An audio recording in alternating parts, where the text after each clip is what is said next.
Hey everybody, Mark here with another 5-minute blitz game on chess.com. I've been mucking around with the Caro-Kann a lot lately against e4, so I'm going to be playing it. Knight f3 is a bit odd, but I think that he's brought his knight out early. I can play bishop g4 instead of bishop f5, which is more commonplace. I'll be looking to get c5 in now. He must know that. I might try for a quick 97 to knight f5 to annoy that bishop. I don't think that's the right idea to go with. Should I take this? No, I don't think so. c5 myself. I don't really have a piece defending this d5 pawn. If I take here, it'll be pretty pleasant for him, I think. I might just develop and castle, and then look for pushes on the queen side. Oh, I don't think that's correct. I don't think that's correct at all.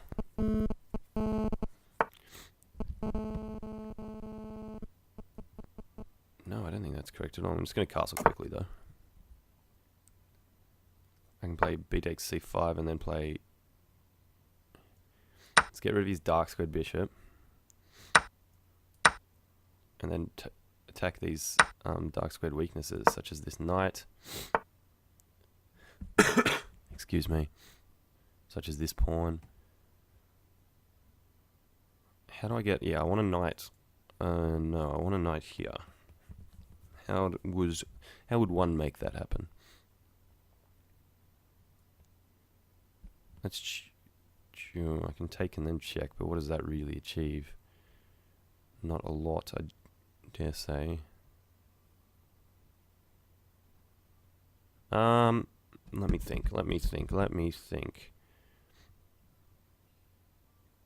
What are his weaknesses? This pawn or this knight?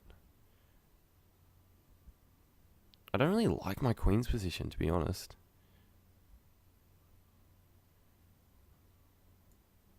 I honestly don't. I honestly feel like I'm not actually that much better here, even though his structure looks pretty bad. Quickly jump my knight back into c7. My queen's getting a little short on squares, but I'm playing knight here anyway, I think. Actually, I've got to somehow get my queen out or something. Because if I play here and he takes, I can't take with the a pawn because... Oh, yes I can. If he plays a4 here, I think it'd be a good move. I would love for him to trade off this light squared bishop. It's his good bishop, so that'll help me out immeasurably. Oh, yes. Awesome. I don't think that was a good move from him. If he moves this knight, I'm going to play knight... Okay, never mind. I was going to say because his queen was pinned. If he moved his knight, then this knight would be pinned. But alas, it is not. So what's the plan here? Is he just going to go h4, h5 and kingside storm me? Well, if he is, I'm going to get leave some defensive resources here with like knight e8 if needed against g7 or bishop f8. I want to pin this knight as well with rook b3. Where else is it going to go over here?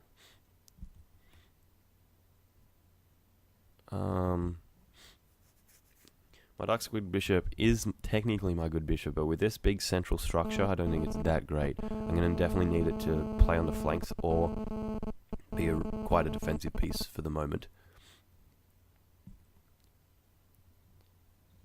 My queen actually is pretty safe with this a pawn here.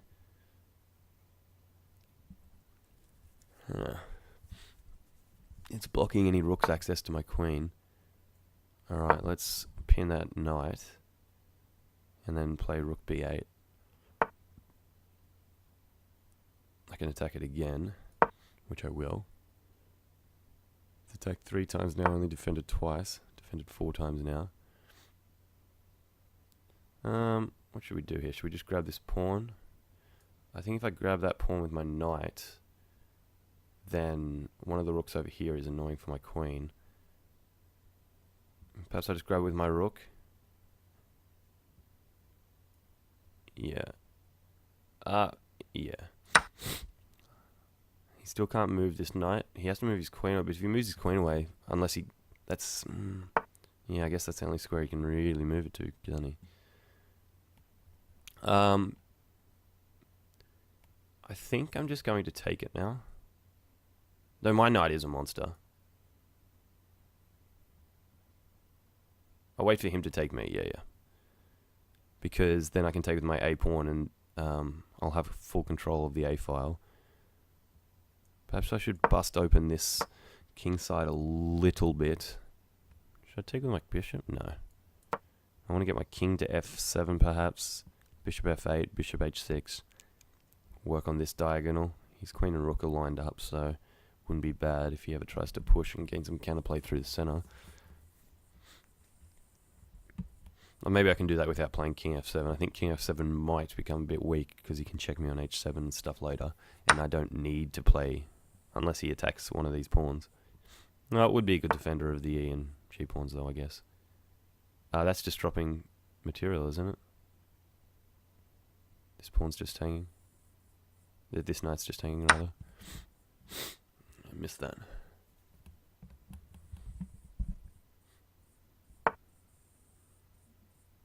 Now I can just hit the queen. My knight's on a very juicy square. If he moves too far away, I've got threats of rook takes e3. Maybe I'll just play rook b8.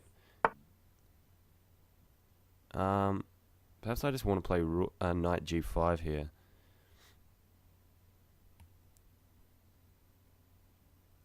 Is there any tactics here? This pawn's pinned.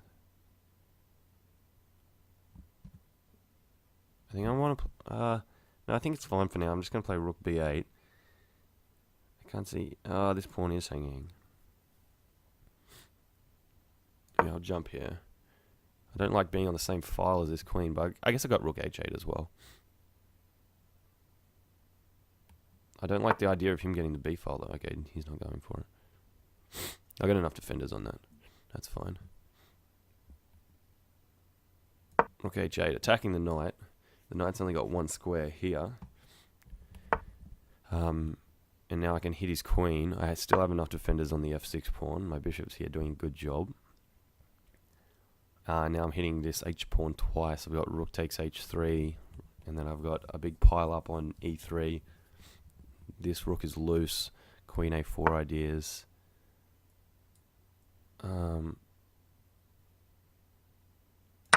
don't see where he's going with that queen b8. I don't think that achieves a whole lot.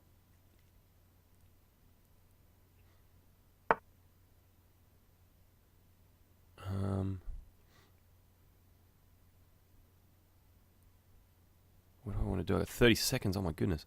Let's just trade. Let's just trade off. This is going to be mate soonish anyway. I think.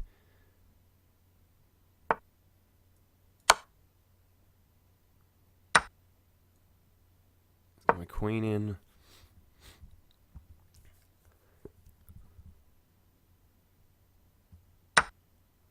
Oh, that's a good move. I did not even see that. Wow. Oh, that's a really good move. His knight's pinned though. How can he defend it?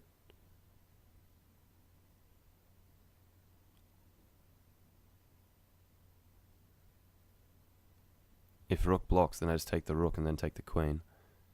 He takes my rook, and it's got a tough endgame ahead with 20 seconds, but I guess that's all I've got, really. Whoa. Whoa. Can I not just take this with mate? Yeah, I can. Whoa, he just fell apart. He had a whole minute to think about that. I'm not sure why he did that. Let's go back through the game. Caro-Kann, usually they play d4. But this kind of transposed. Perhaps I should be looking for queen b6 straight away and focus on this weak b2 pawn to that left. And after, say, for example, b3, then I can play c5. I think that's a much better variation than what I played. I think that's how you refute the bishop coming out so early. What do we got here? Just developing mainly. decided to take off that dark squared bishop and then play on the dark squares. Quickly transition my knight on a6. He could have taken it at any time, but it would have made him very hard for him to castle and stuff with my queen on a6. So I was probably correct not to take it. Castles kingside, adding extra support to my knight on b5, so that I don't have to take with my c pawn, and then his c pawn becomes an issue. Trading off these light squared bishops was great for me. It means I had full full light square control and dark square control, and didn't really have to worry about long range battery from bishops. A lot of his moves were really not doing anything. I think this rook a2 was designed to be able to defend this knight with a bunch of pieces when my rook comes to b3, except I don't know why he just didn't just move his knight. He doesn't have a lot of great squares, admittedly, but if he played something like queen c2 and then knight into a4 and then into b6, that would have been a huge pain. I would have had to sack my bishop for it. So that would have been good for him, a good thing to think about. And then I just got too many pieces on it, and the queen went too far away, and I was up a piece.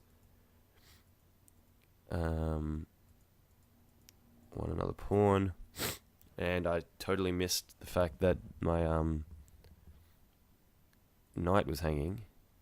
He obviously had to do that. If he took the knight now, then I'd just take his rook and then take his queen. And so here I should have probably played just king g7.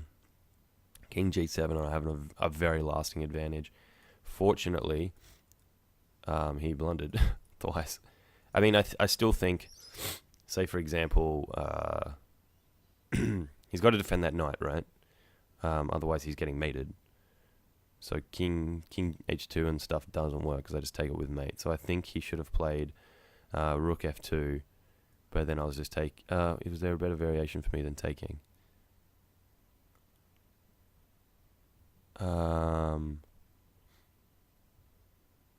Yeah, I guess I take. King takes. Take here with check. He takes and then take his queen. So quickly I was calculating if rook there, I take and he takes, and then I can just take his queen and he'll take my rook, and then it's a tough endgame with 20 seconds remaining. But there's an extra in between move. Rook takes knight, and then I'm just up a minor piece in the endgame. Playing bishop d8, bishop a5, and then just going to mop up all these dark squared pawns. So hope you like that game. Thanks for watching.